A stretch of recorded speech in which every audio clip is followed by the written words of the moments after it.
with Roy Wegley putting the visitors one up.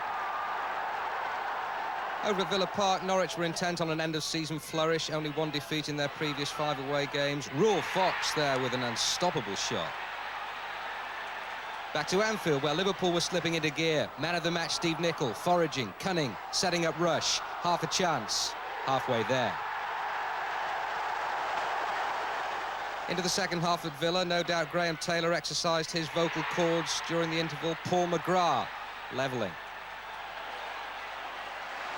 They were right on cue at Anfield, almost simultaneously. Nicol took charge again. Maddox took his legs. Guess what? But here goes the newly crowned Footballer of the Year, John Barnes. 2-1. That might mean the championship. Well, what Martin Tyler didn't know at the time was that Aston Villa were heading straight back. 2 minutes after Paul McGrath's first for the club, Tony Cascarino got off the mark. Villa were tuning up.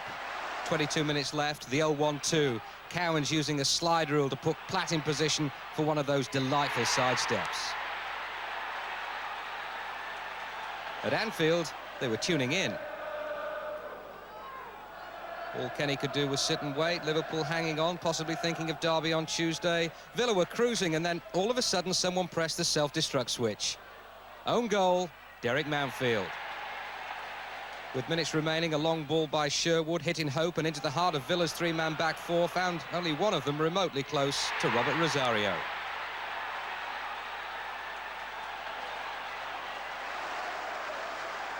Three-all was the message that got through to Anfield, but the celebrations were slightly premature and would have been somewhat embarrassing had Tony Cascarino found a way past Norwich's standing keeper, Mark Walton. They were well into injury time at Villa Park.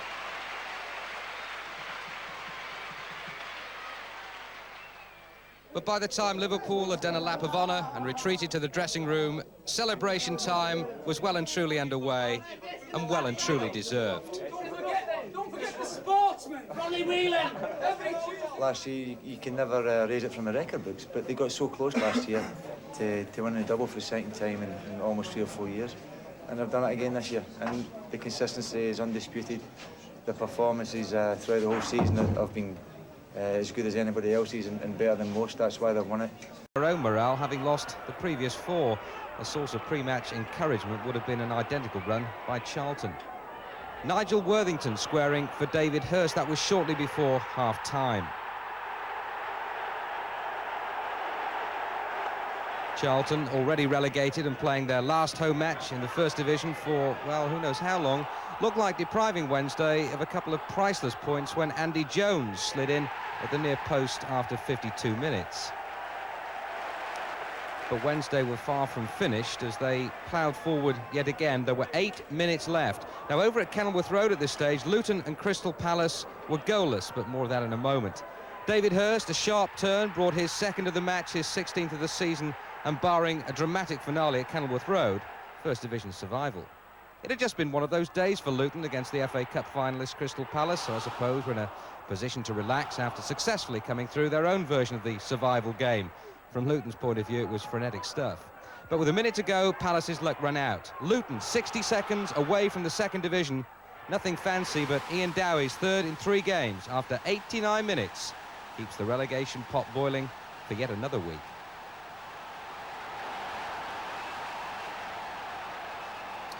Well, Luton's escape route, with 1 game left, they will have to win at Derby. Sheffield Wednesday, who've got a 3-point advantage at the moment, will have to lose at home to Forest. If they do, Luton will survive. If not, Wednesday